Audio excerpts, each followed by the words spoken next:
नमस्कार, आपका स्वागत है ट्रांसपोर्ट इमेज में। मैं हूं विदिशा। आइए जानते हैं खबरें विस्तार से। दिल्ली के विकासपुरी इलाके की डीडीए मार्केट में एक बिल्डिंग में भीषण आग लग गई। शनिवार सुबह 6 बजे के करीब दमकल विभाग को आग लगने की सूचना मिली, जिसके बाद मौके पर दमकल की 11 गाड़ियां आग को बुझाने में जुट गई। अभी तक मिल रही जानकारी के मुताबिक इस अग्निकांड में अभी किसी के हताहत होने की कोई खबर नहीं मिल पाई है। बताया जा रहा है कि डीडीए मार्केट बिलासपुरी की बिल्डिंग में कई दुकानें हैं, जिसमें से किसी एक दुकान में आग लगी, जिसकी चपेट में अन्य दुकानें भी आ गई। अग्निकांड में लाखों के नुकसान की बात सामने आ रही है। फिलहाल आग लगने की वजह स्पष्ट नहीं हो पाई है। आशंका जताई जा रही है कि शॉर्ट सर्किट की वजह से आग लगी। पुलिस के मुताबिक जनरल स्टोर की बिल्डिंग में आग लगी थी। आग पर लगभग काबू पा लिया गया। सुबह करीब 6 बजे फायरिंग कंट्रोल रूम से यही सूचना अभी तक मिल पाई है।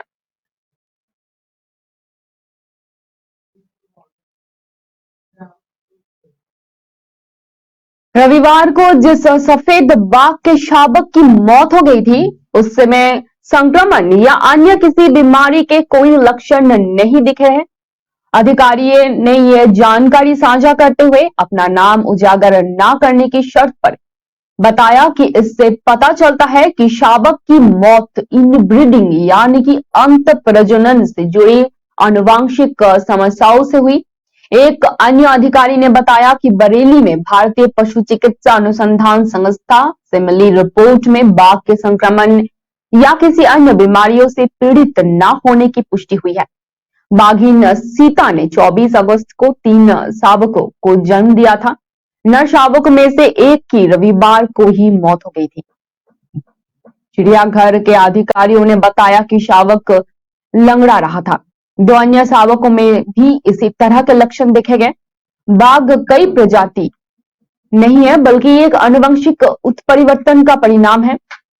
उन्होंने कहा कि सफेद बाघों की आबादी को बनाए रखने के लिए आक्रामक एलील वाले बंदी बाघों के बीच कई पीढ़ियों से अंत प्रजनन करवाया जाता है, जिसके परिणाम स्वरूप अक्सर आनुवंशिक समस्याएं सामने आती है। अधिकारियों ने बताया कि सफेद बाघों में नवजात मृत्यु दर अंत प्रजनन के कारण से ही अधिक होती है।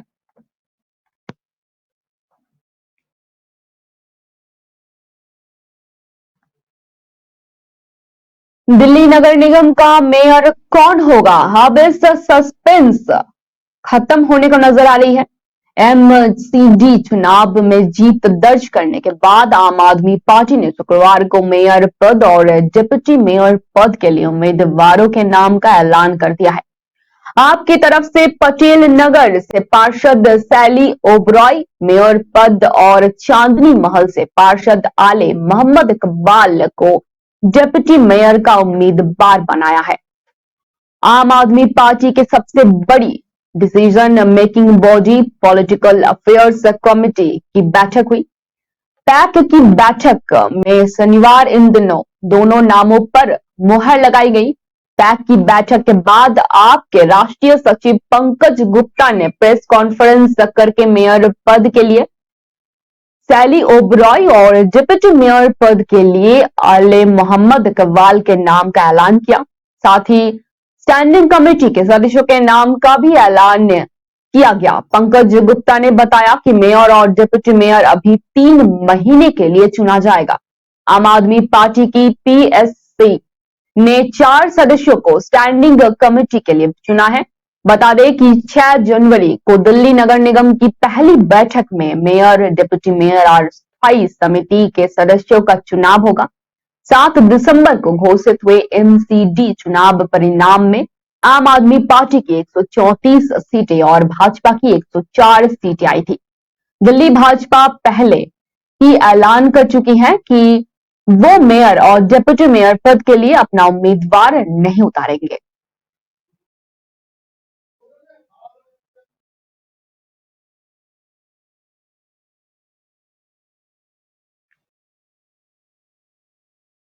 राजधानी लखनऊ में शुक्रवार देर रात हुई हल्की बारिश ने ठंड बढ़ा दिया है। अचानक से हुई बारिश से गलन बढ़ गई है। इसके साथ ही ओस गिरने का भी सिलसिला शुरू हो गया है। लखनऊ मौसम विभाग के मुताबिक शनिवार को लखनऊ में अधिकतम तापमान 26 डिग्री सेल्सियस रहेगा। वहीं न्यूनतम तापमान 10 डिग्री सेल्सियस तक जा सकता है, जबकि उत्तर प्रदेश का अलीगढ़ सबसे ठंडा जिला रहने वाला है, क्योंकि यहाँ का न्यूनतम तापमान 7 डिग्री सेल्सियस तक रहेगा। पहाड़ों से आ रही बर्फीली हवाओं ने लखनऊ समेत पूरे उत्तर प्रदेश में ठिठुरने की हालत बना दिया है। बर्फीली हवाओं से लोगों को खासा दिक्कत का सामना भी करना पड़ रहा है। वहीं सुबह के वक्त घना कोहरा होने की वजह से भी लोगों को मुश्किलें हो रही हैं। बात करें लखनऊ के मौसम की, तो इस बार लखनऊ में सर्दी के मौसम में जिस तरह के हालात बन रहे हैं, वैसे शनिवार से पहले कभी नहीं बने, क्योंकि यहाँ पर पूरे सुबह 8 बजे तक घना कोहरा छाया रहा। इसके बाद तेज धूप निकल आती है। दिन भर ठंडी हवाएं चलती हैं। इसके बाद शाम होते होते तापमान गिरने लग जाती है और रात में ठंड अधिक बढ़ जाने की वजह से मौसम इतना खराब हो जाता है कि लखनऊ वासियों को बहुत परेशानी का सामना करना पड़ रहा है।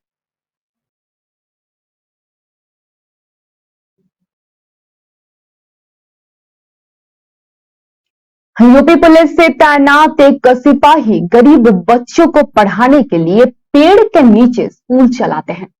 गोंडा जिले के कर्नलगंज कुतवाले में तैनात सिपाही को ड्यूटी से जब भी वक्त मिलता है, वो तब जरूरतमंद गरीब बच्चों को पढ़ाते हैं। यूपी पुलिस के इस सिपाही ने गरीब बच्चों को पढ़ाने का बीड़ा उठाया है।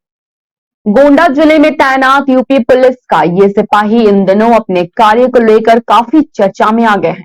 बच्चों के बीच में पुलिस सर के नाम से ये सिपाही मशहूर हैं और अपनी ड्यूटी पूरी करने के बाद प्रतिदिन 1 घंटे गरीब बच्चों को पढ़ाने के लिए निकलते हैं। वर्तमान समय में प्रतिदिन करीब 100 बच्चे पुलिस के इस सिपाही से पढ़ने आते हैं। सिपाही मोहम्मद जाफर की इस पाठशाला में सुबह होती है, बच्चों का आना शुरू हो जाता है। विज्ञान वर्ग से स्नातक मोहम्मद जाफर बड़े ही लगन से इन बच्चों को पढ़ाते हैं। यदि किसी बच्चे से आप पूछे किससे पढ़ रहे हैं, तो सभी का जुबान पर सिर्फ एक ही बात होती है, पुलिस सर बहुत अच्छा पढ़ाते हैं।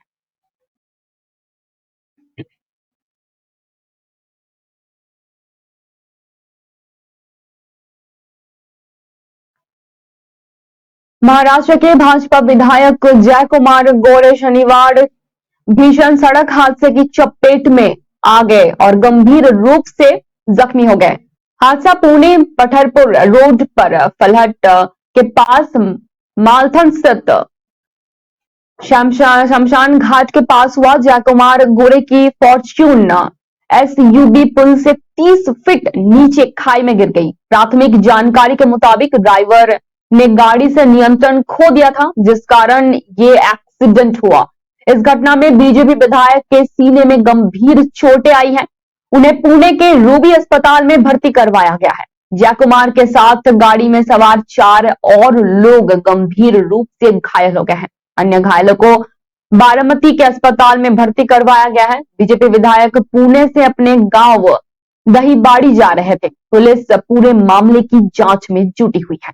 हादसा शनिवार सुबह करीब 3:30 बजे हुआ। पुलिस का मानना है कि क्योंकि सुबह का समय था, हो सकता है ड्राइवर की आंख झपक गई, जिस वजह से गाड़ी पर उसका नियंत्रण नहीं रहा और फॉर्च्यून पुल की रेलिंग तोड़कर जा गिरी।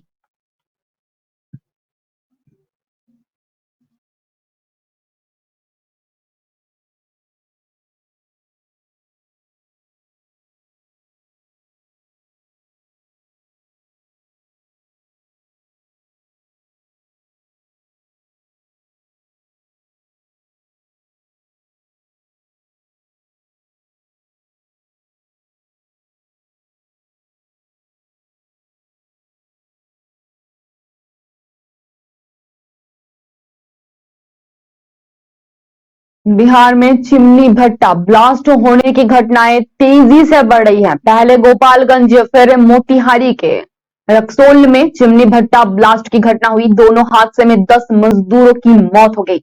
इन हादसों के बाद बिहार में चिमनी भट्टों के सुरक्षा मानकों पर बड़ा सवाल खड़ा हो गया है।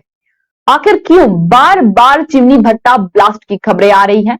अब प्रशासन भी इसकी जांच करने में जुटा हुआ है। दरअसल गोपालगंज के बरेली थाना क्षेत्र के रतन सायरय ग्राम में शुक्रवार की शाम की पहली घटना ये हुई, जहां आग लगने की चिमनी भट्टा ब्लास्ट कर गया। हादसे में एक की मौके पर ही मौत हो गई, वहीं दूसरे एक मजदूर की गोरखपुर में मौत हो गई। वहीं चिमनी की आग से झुलसे 3 मजदूरों को बेहतर इलाज के लिए लखनऊ रेफर कर दिया गया। गोपालगंज के बाद शुक्रवार शाम मोतिहारी के रामगढ़ थाना इलाके में भी चिमनी ब्लास्ट की खबर आई है, जिसमें 8 लोगों की मौत हो गई है। ऐसे में गोपालगंज और मोतिहारी में चिमनी ब्लास्ट की घटना ने चिमनी भट्टा के निर्माण की मानकों पर सवाल खड़ा कर दिया है। बताया जाता है कि जिस चिमनी भट्टा पर घटना हुई वो चिमनी जिग जैग तकनीक का नहीं है। साधारण तरीके से सीधा चिमनी भट्टा का निर्माण करवाया गया था, जबकि खनन विभाग और नेशनल ग्रीन ट्राइब्यूनल ने जिग जैग तकनीक से बने चिमनी भट्टा ही चलाने की अनुमति दी है।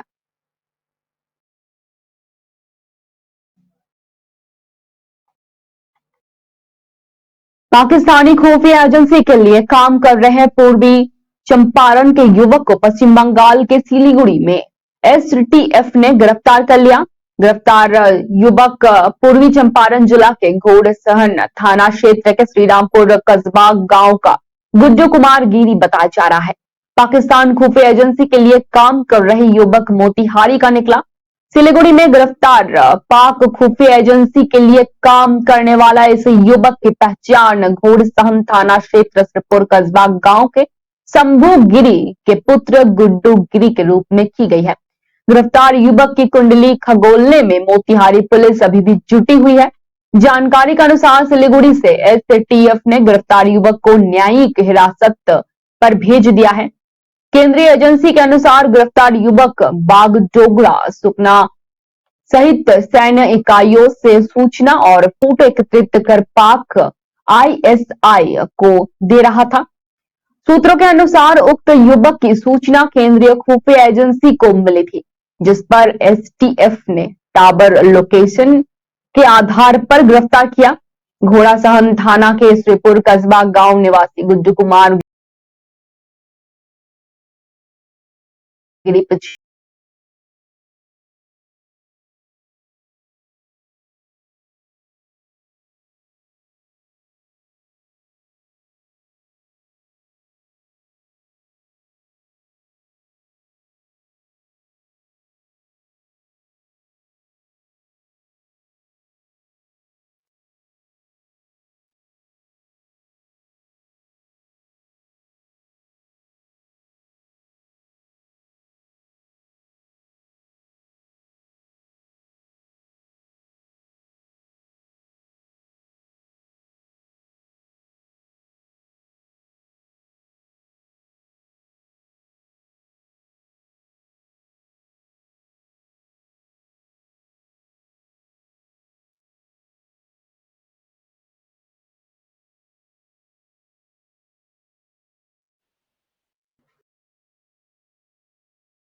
शुक्रवार को सेना के ट्रक के खाई में गिर जाने के कारण से 16 जवान शहीद हो गए। इस जवानों में बिहार के आरा जिले का एक लाल भी शामिल है। शहीद जवान का नाम प्रमोद सिंह बताया जा रहा है, जो उद्दवंतनपुर के बामपाली के रहने वाले थे। इस खबर के मिलने के बाद से ही पूरे बामपाली गांव में सन्नाटा पसार गया है। लोगों में गम का माहौल छाया हुआ है। हालांकि शहीद जवान के पिता और मां को अब तक बेटे की शहादत की जानकारी नहीं दी गई है, लेकिन फिलहाल देहरादून में अपने बच्चों के साथ रह रही शहीद की पत्नी अपने बच्चों के साथ फ्लाइट से गांव पहुंच रही है। वही शहीद के पैतृक गांव बामपाली स्थित घर पर लोगों ने आना जाना शुरू कर दिया है। शहीद के बड़े भाई और बामपाली पंचायत के पूर्व उप मुखिया अजय सिंह बताते हैं कि उन्हें अपने भाई के शहीद होने की खबरें शुक्रवार शाम को मिली।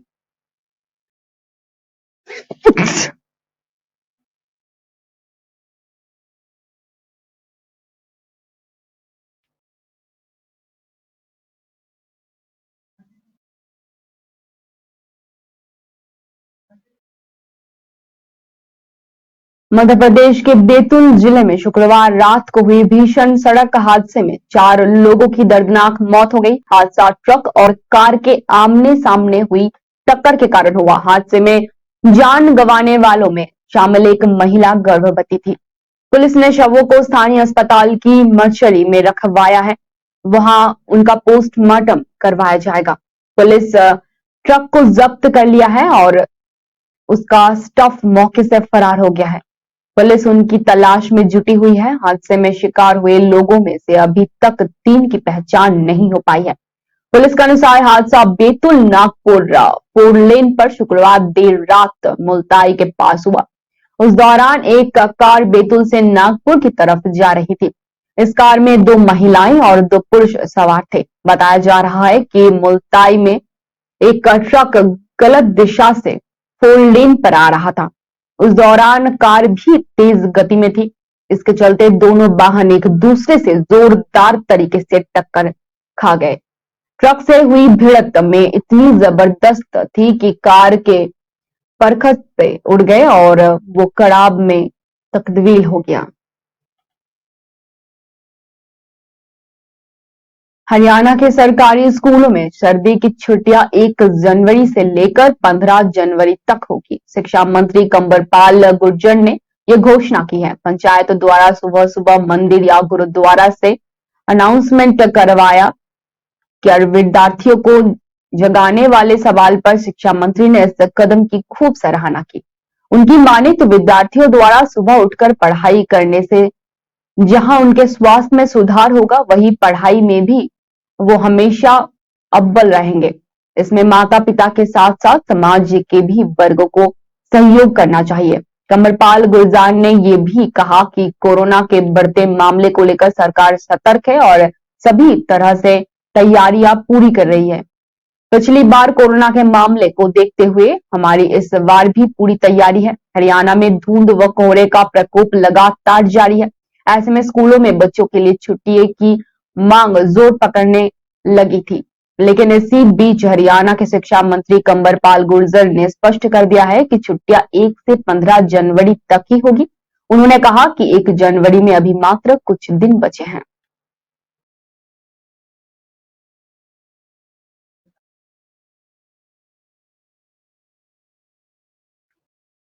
हरियाणा के पानीपत जिले में स्टेट विजिलेंस टीम की जिला इकाई ने बिजली निगम के एसडीओ और जीओ को रिश्वत लेते हुए रंगे हाथों गिरफ्तार किया है। दोनों एक ठेकेदार के पास से बिल के पास करने की एवज में 77,000 रिश्वत ले रहे थे।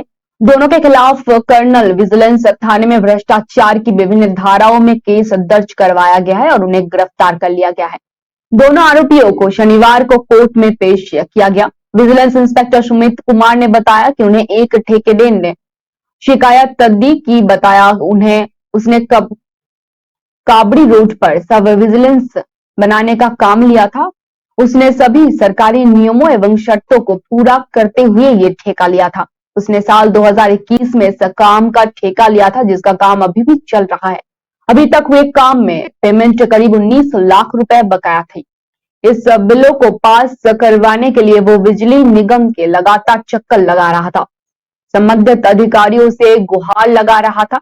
इसी बीच उससे एसडीओ राकेश कुमार और जी राजेश कुमार ने रिश्वत मांगी। उनसे 77,000 रुपए में सौदा तय किया गया।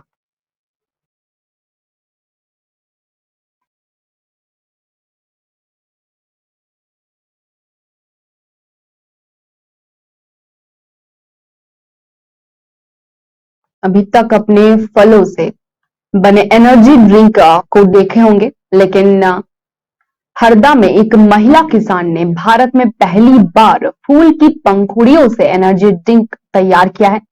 महिला किसान अर्चना ने साउथ अफ्रीका के फूल हिबिस्कस सवरेडिवा यानी कि रोजेल का हरदा के वातावरण में खेती कर किया और उनसे तैयार किया एनर्जी ड्रिंक बनाकर नया स्टार्टअप शुरू किया।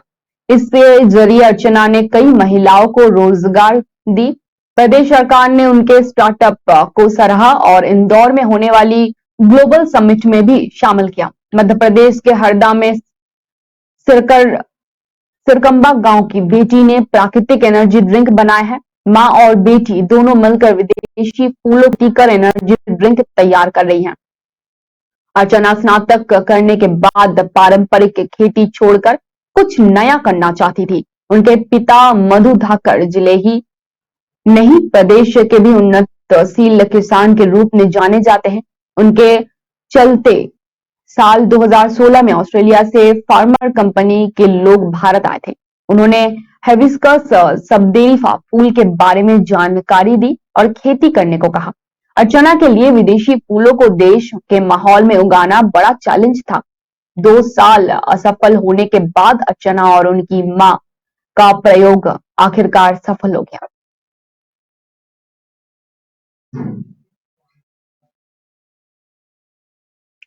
झारखंड के गोड्डा जिले के महागामा के रहने वाले दीपांशु ने अपनी प्रतिभा की कमाल दिखाया। दीपांशु ने एक सुपरमैन बनाया। लकड़ी और अन्य उपकरण से दीपांशु ने ठीक सुपरमैन जैसी आकार की आकृति बनाई है और जो कि रिमोट से कंट्रोल होती है। ये सुपरमैन आसमान में 80 किलोमीटर की रफ्तार से उड़ता है। दीपांशु ने बताया कि उन्होंने बचपन से टीवी में सुपरमैन और क्रिस को उड़ते हुए देखा था। तभी से उन्हें लगता था कि वो भी एक दिन ऐसा कर सकता है। अब दीपांशु खुद तो आसमान में उड़ नहीं पाया, लेकिन उसका हौसला और प्रतिभा आसमान में गोते लगा रही है। दीपांशु ने बताया कि रिमोट कंट्रोल वाला सुपरमैन बनाया है और यह आसमान में पक्षियों से भी तेज उड़ता है। इस सुपरमैन को उड़ता देख पहली बार लोग भी आश्चर्यचकित हो गए और कि आसमान में आखिर इतनी रफ्तार से क्या उड़ रहा है। बाद में लोगों को पता चला कि ये लकड़ी से बनाया हुआ सुपरमैन है, जिसे दीपांशु रिमोट कंट्रोल से चला रहा है।